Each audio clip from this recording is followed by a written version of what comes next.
So the supposed proposed college sports tomorrow, essentially the college football super league that was pitched last week, has been really maligned for a couple of different reasons. And I think they're all somewhat valid. I talked about it on Thursday last week that I think the proposal sucks for a lot of different reasons. But I think you don't have to worry about whether or not the proposal sucks or not, because the next quote unquote super league is missing the three biggest components of having any possible chance whatsoever of being implemented or succeeding.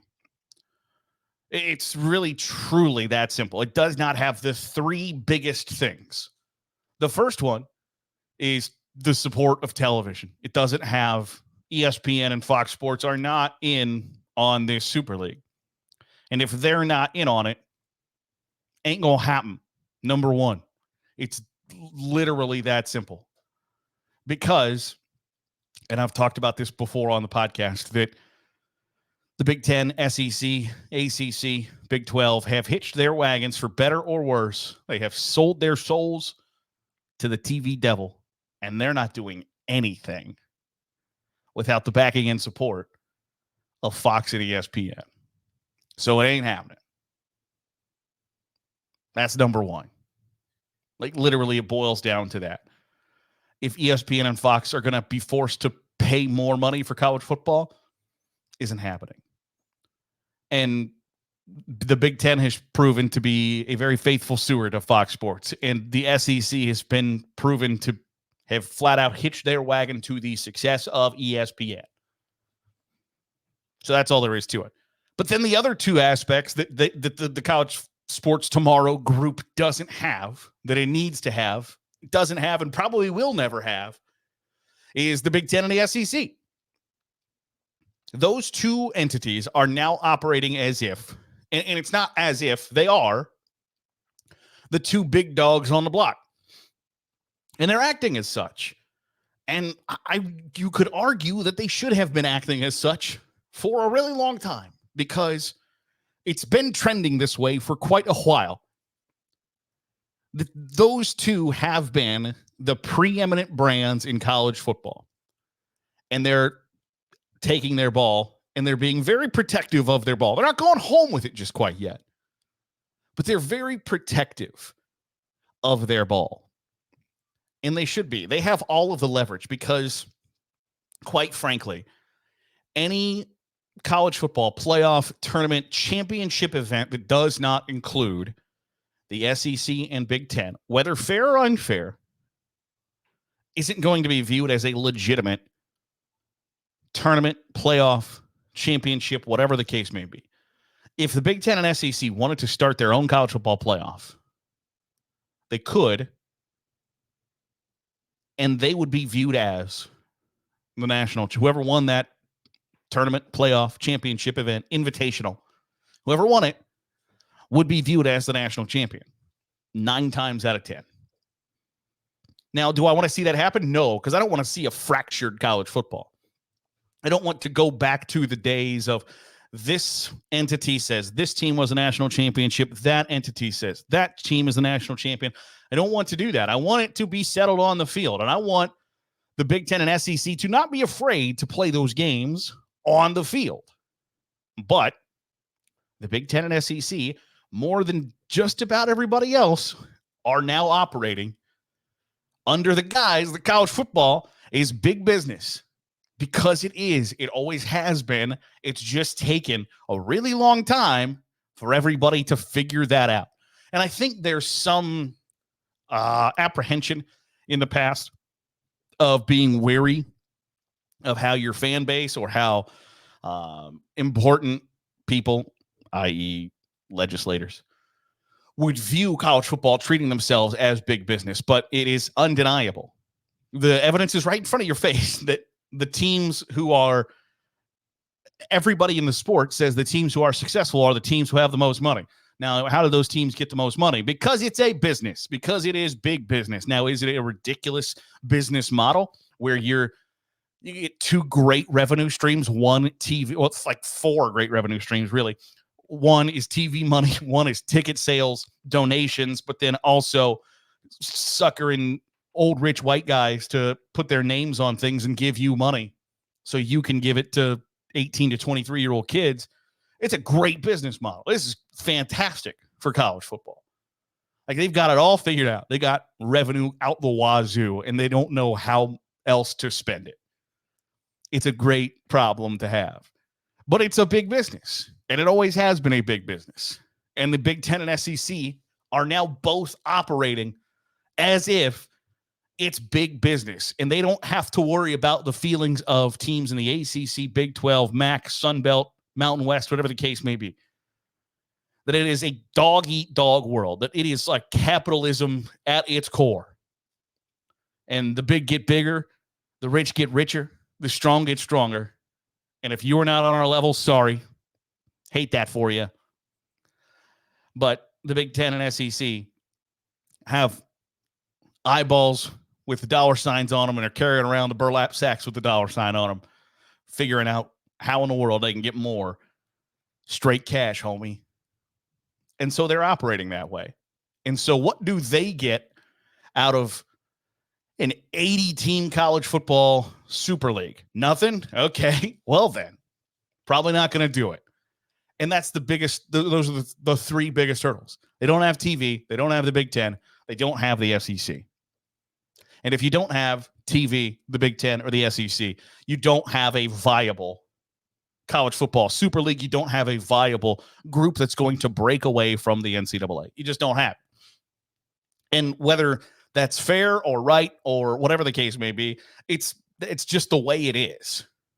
Do you remember back in the early 2000s, there was a pretty big push that gained a lot of steam nationwide for public schools to, like public high schools, for instance, public elementary, intermediate, junior high, high schools, to implement dress codes or uniforms, I guess I should say, not dress codes, uniforms, because it was becoming a problem that the kids who wore Abercrombie and Fitch and Aeropostale and American Eagle were viewing themselves as, and I don't even think they were the ones viewing themselves, they were viewing themselves as better than the kids who couldn't afford to wear American Eagle and Aeropostale and Abercrombie and Fitch. And there was a push that caught a lot of steam for people to say, like, there should be uniforms in public schools because it would eliminate, the class system, and you wouldn't be able to tell who was poor and who was rich. And it's just a nice way to equalize the playing field. And, you don't have to worry about who's wearing what clothes, etc. It wasn't the people wearing Aeropostale, American Eagle, and Abercrombie and Fitch that were the ones saying we should institute a dress code. It was the people who felt like their kids weren't as cool, hip, popular, whatever the case may be, because of the clothes they wore. The Big Ten and SEC aren't the ones driving a breakaway group from the NCAA that includes the likes of West Virginia and Syracuse. West Virginia and Syracuse are the ones saying, like, you know what? We should really think about what we should do is we should break away from the NCAA. Like, let's pool all of our money together, right? Like, let's all, like, hey, Ohio State, USC, Notre Dame, Alabama, Texas, Oklahoma, Florida, Georgia, LSU, Penn State, Wisconsin, Nebraska. We should all put our resources together, get really big TV deals, and then we'll all be included in this big Super League. When it's Syracuse and West Virginia who are the ones saying that, you're like, oh, I don't necessarily want to be included in that group. I don't know that I want you included in that group. And it's the same thing that happened with school uniforms back in the day. The kids that were wearing Abercrombie and J. Crew weren't looking at the kids that got their clothes from Goodwill and like, yeah, we should hang out. Like, there's just a class system, and that's how it is.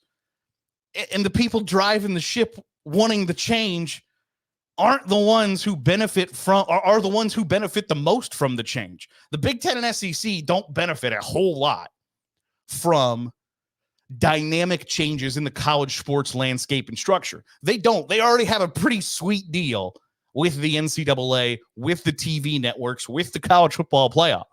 Teams in the ACC and the Big 12 don't have as sweet a deal as the Big 10 and SEC do. They just don't. And so what are they trying to do? They're trying to even the playing field, which kudos to them for trying. Kudos to them for putting together a system that, hey, you know what? If we can try to sneak this one past the Big 10 and SEC, we can slide that one past the goalie, see if we can get one in there. Kudos for trying, but you can't spit on their cupcake and tell them it's frosting. They see through that, and TV sees through that. And if you don't have the Big 10, you don't have TV, you don't have SEC, you don't have a college sports tomorrow, you don't have a viable alternative to the NCAA when it comes to college sports. So I give them a lot of credit for trying. I give them a lot of credit for trying to figure out a way, because it's all self-preservation. It's all, how do I maintain my status as one of the top upper echelon elite college football powers programs that I'm associated with? The Alabamas, Notre Dames, Ohio States, USC's, Oregon's, Florida's, LSU, Georgia's, Tennessee's, Penn State's, Michigan's of the world. Because they can see that, they see where this is headed. They can see where it is a Big Two. And if you are not a member of the Big 10 or SEC, it's not a great spot for you to be in the future.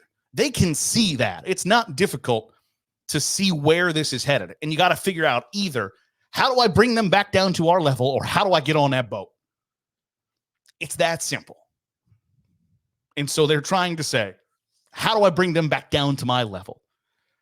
It hasn't been successful yet, and I don't know the way that it's currently constructed is ever going to be successful unless the NCAA just keeps stepping on their thing, which isn't out of the realm of possibility. But there's got to be some really drastic changes for the SEC and Big 10 to go, you know what? Yeah, we really should think about adopting this proposal where instead of there being 30 to 40 teams in our quote-unquote Super League, there's 80. I don't think they're ever going to be on board with that number, with that access for 10 teams to be relegated and not and 70 teams that can't be relegated. Like, it's just a bad proposal, but it's the best shot the ACC and the Big 12 have to try to get back to an even playing field. It's just not going to work. That'll do it for today's episode of the Daily Huddle. Appreciate you making us a part of your day, however it is, wherever it is you're doing so. If you're watching on YouTube, hit the subscribe button. Make sure you're getting all the great college football content that you're pumping out here on Saturday Glory. If you are listening on a podcast feed, drop a 5-star review. It really helps the channel. I'll see you tomorrow for another episode of the Daily Huddle here on Saturday Glory.